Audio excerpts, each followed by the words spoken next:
सद्गुरु, मुझे लगता है कि प्रतिभा को सफलता में कुछ ज्यादा ही महत्व दिया जाता है।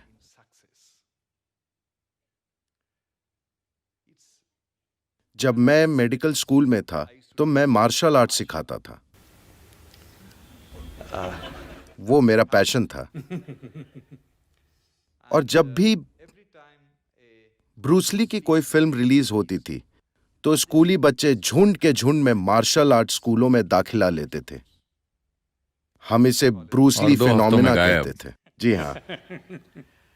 कुछ ऐसे बच्चों को देखा जिनका शरीर मार्शल आर्ट के लिए बिल्कुल सही था और जिनके अंदर इसके कुदरती गुण थे, और मैं सोचता था, ओह, इस बच्चे को ब्लैक बेल्ट मिलेगा।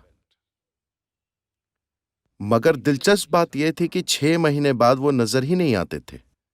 जो लोग ब्लैक बेल्ट तक पहुंचते थे और मार्शल आर्ट में कुछ कर दिखाते थे, वो ऐसे बच्चे थे जिनके अंदर कोई कौशल नहीं था, कोई प्रतिभा नहीं थी।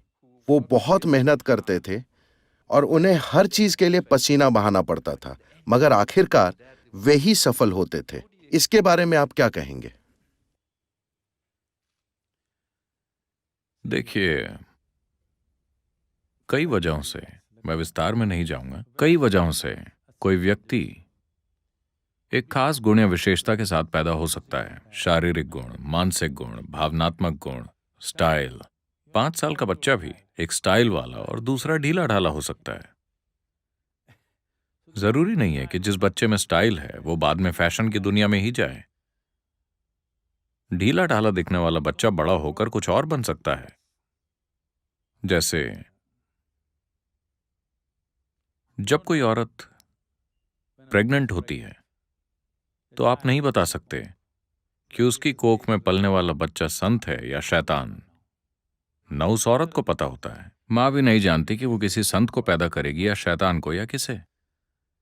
इसकी वजह मैं कोहेरेंट शब्द का इस्तेमाल करूंगा, क्योंकि मॉडर्न साइंस इस शब्द का इस्तेमाल कर रहा है। अभी आप कौन हैं? अभी यहां बैठे हुए। ये फिजिक्स है कि हर सब एटॉमिक पार्टिकल लगातार हर चीज के संपर्क में है। आप जिसे ब्रह्मांड कहते हैं वो एक जीवित जीवन और एक जीवित मन है। आपने उसका सिर्फ एक छोटा सा हिस्सा इकट्ठा किया है।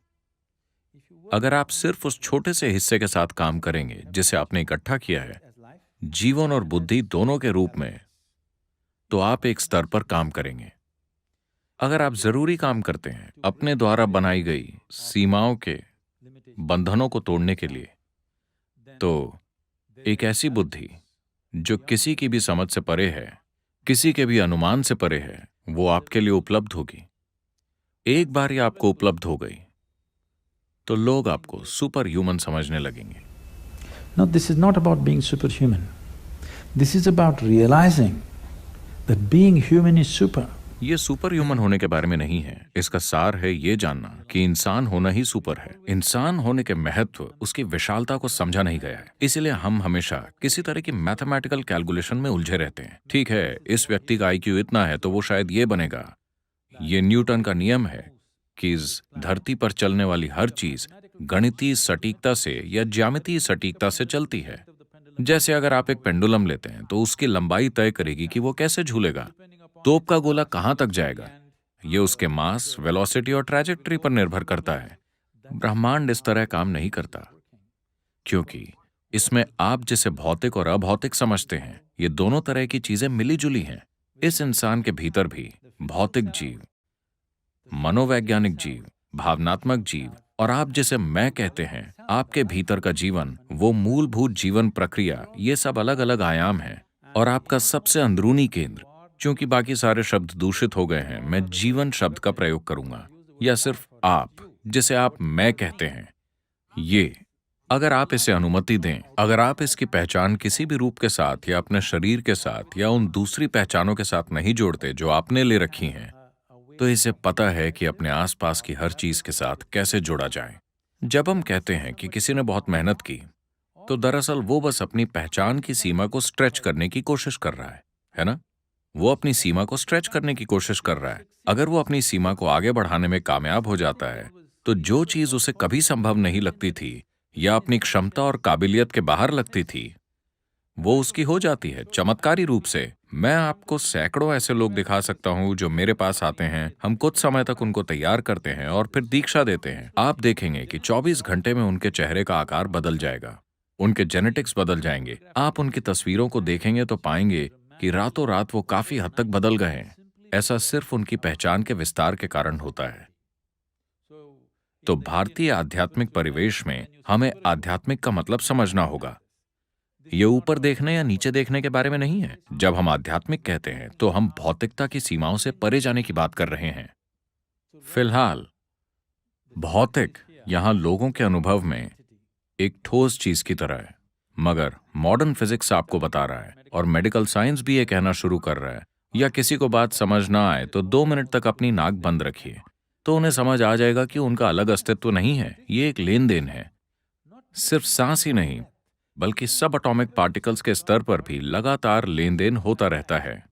अगर ये लेन देन जरा सी सजगता से भी होने लगे तो अचानक आपके पास जबरदस्त क्षमताएं आ जाती हैं जिन्हें आपने कभी संभव नहीं माना था। जैविक पहचान आपकी सबसे ज्यादा सीमित करने वाली पहचान है, क्योंकि ये आपके शरीर तक सीमित होती है। कोशिश करके आप उसे तोड़ सकते हैं, चाहे आप किसी भी रूप में कोशिश करें। ज्यादातर लोगों की कोशिश अचेतन, अवैज्ञानिक होती है, बस कोशिश कर करके वो चीजें कर लेते हैं। मगर एक उपयुक्त और वैज्ञानिक रूप से कोशिश करने के भी तरीके हैं। एक खास दिशा में कोशिश करने के भी साधन मौजूद हैं, जिनसे हम अपनी खुद की सीमाओं को तोड़ सकते हैं। अगर आप इस सीमा को तोड़ देते हैं, सब एटॉमिक पार्टिकल्स लेन देन कर रहे हैं, बुद्धि लेन देन कर रही है, सिर्फ आप पूरे खेल से चूक रहे हैं। अगर आप इस खेल से न चूकें, अगर आप जीवन के खेल में बने रहें, विचारों और भावनाओं के खेल में नहीं, अगर आप जीवन के खेल में रहें, तो अचानक आप जो चाहे वो कर सकते हैं। सिर्फ ये या वो नहीं, एक इंसान ऐसा कर सकता है, बस अगर वो अपनी सीमाओं को तोड़ दे। ये सीमाएं कई स्तरों पर हैं, मगर सबसे मूलभूत चीज है पहचान।